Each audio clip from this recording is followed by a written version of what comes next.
In a previous video I maxed out my vintage hacksaw and cut off this nice piece of scraptonium.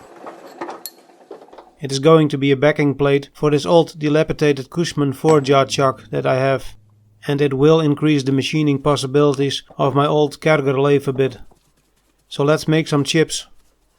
Actually, there will be a shitload of chips and some cheddar. About a year ago I managed to mount this old 3-jaw chuck to the faceplate I had for this lathe. Now the inside jaws are a bit bell-mouthed, but for this project I need to use the outside jaws, and they are in a lot better condition.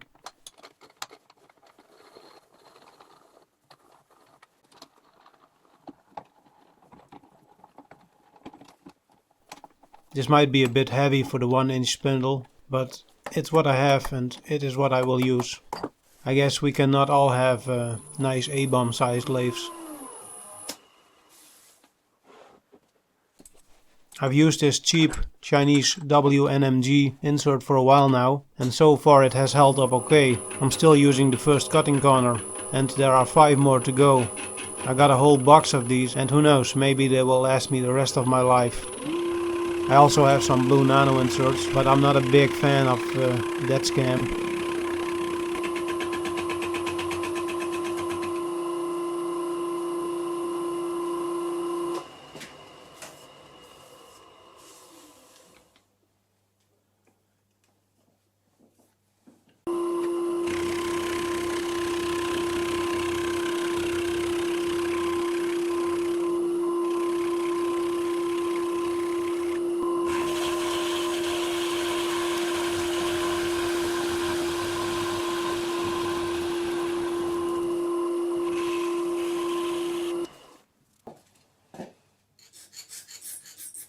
Very nice, I approve.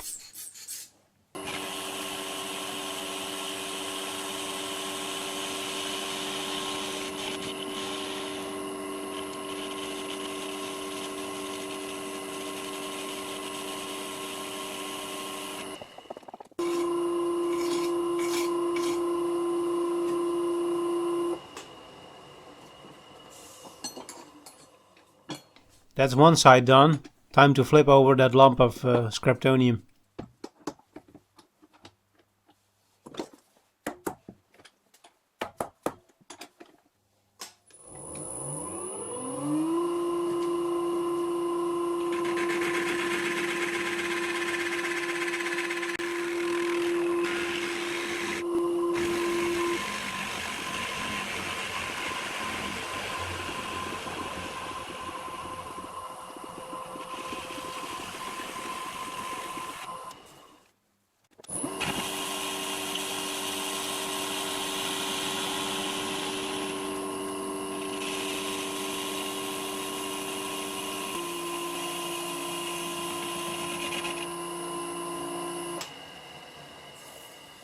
And with both sides cleaned up, it's now time to punch a hole through this thing.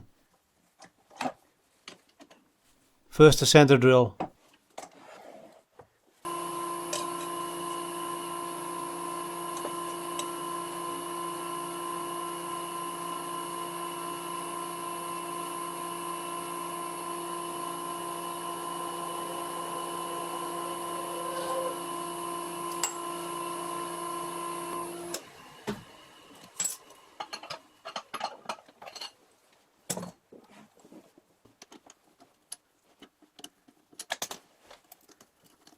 Up next is a 4mm pilot drill.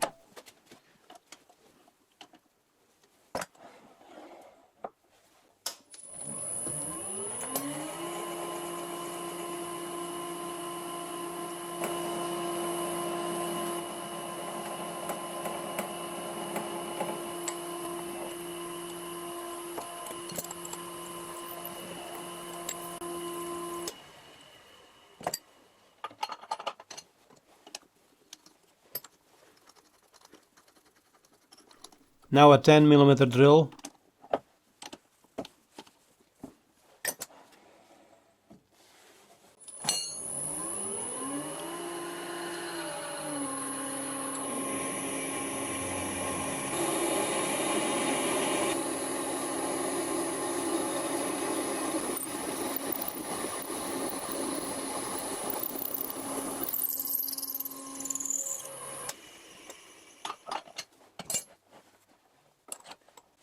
And finally a 16mm taper drill bit.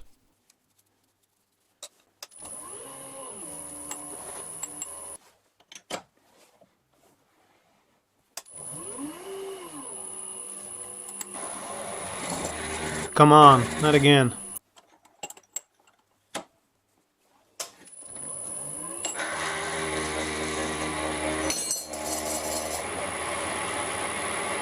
I got this one from Banggood and it is actually pretty decent.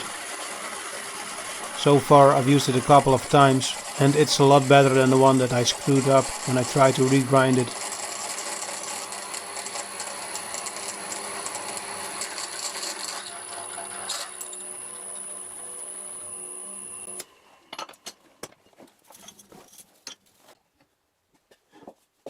Now I need to remove the chuck so I can set up my reference bar, so I can set the top slide parallel with the bed of the lathe.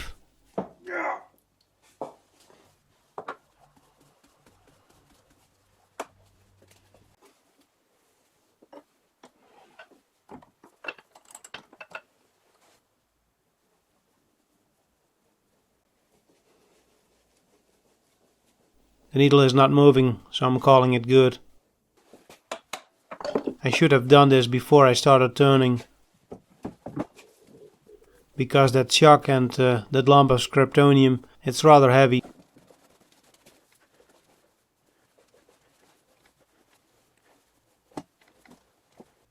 Enough stick out, and it looks like that 16mm hole is big enough for my 10mm boring bar.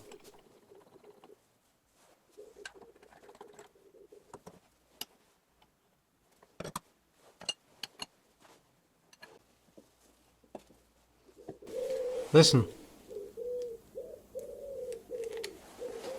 You can hear a couple of flying rats messing with my recordings. If it isn't that fucking rooster, it's pigeons. I guess I should have done this at the beginning, but I forgot. Let's bore this hole.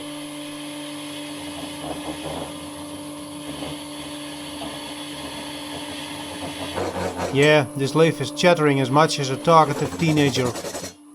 And get ready for some more.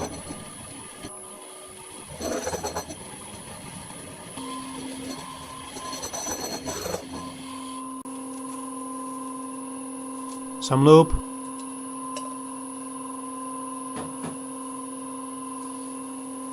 A bit more speed and let's try again.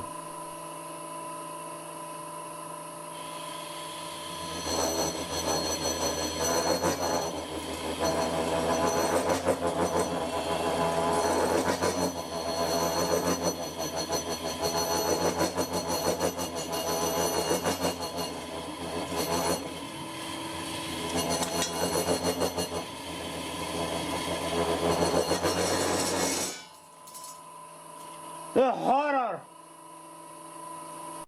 I welded a washer to the remaining lump of scriptonium and suspended it underneath the motor of the lathe, and I'm hoping the extra weight will dampen the chatter a bit.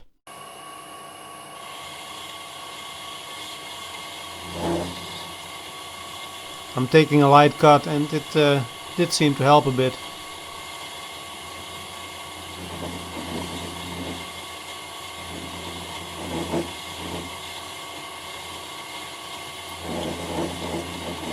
But no, there's the chatter again, although it is less extreme this time. I guess the extra weight did help a little bit.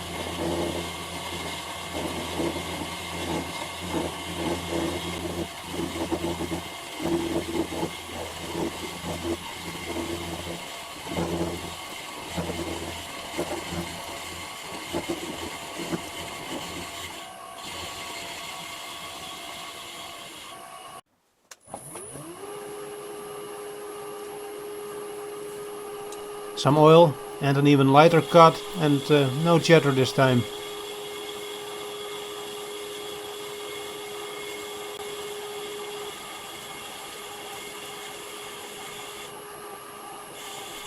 But don't think the problem was solved.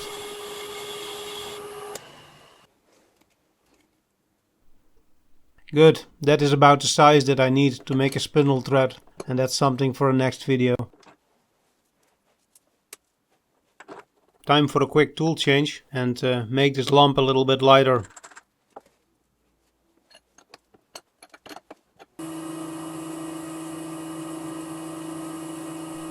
First I'm trying to improve the surface finish a bit.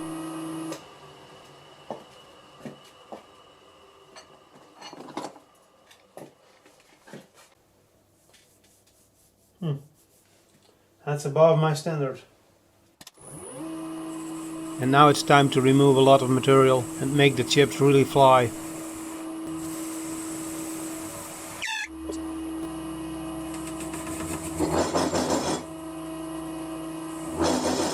The outside of the workpiece was especially prone to chattering. What the hell? Let's speed this up a bit.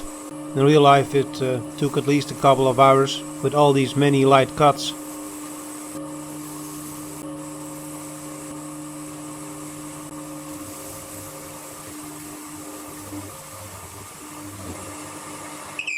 Yeah, that happened a few times.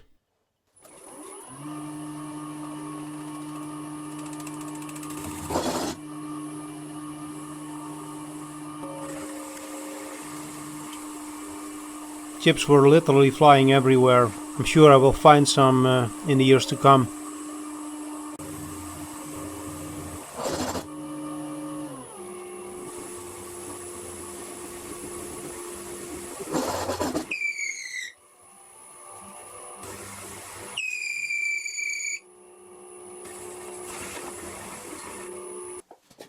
This magnet on a stick is probably one of my best lathe related purchases I ever did.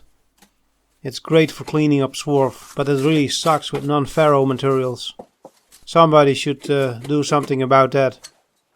I think the insert died from all that hard work and chatter. So let's have a closer look. As expected, some cratering, and it looks like a little piece broke off.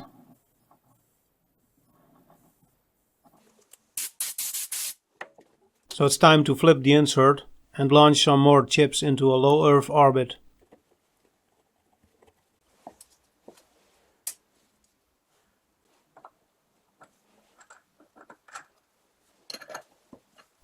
And here we go again.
Looks like that nylock nut is still standing a bit proud of the surface, and I guess more chips will have to fly. But first a little cleanup, because I can no longer walk here without embedding some metal into my clogs. So let's continue this shit show.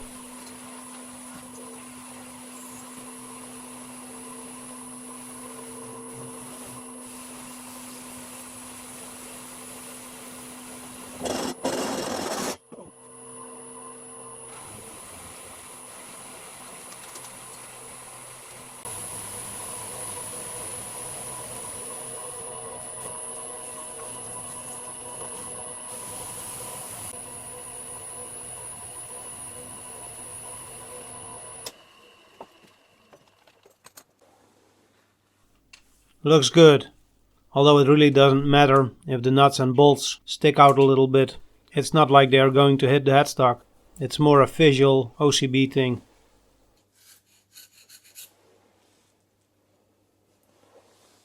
Approved. And now I will have to do some cleaning up and dig out that swarf from my clogs. Otherwise there will be more bicycle tires to mend.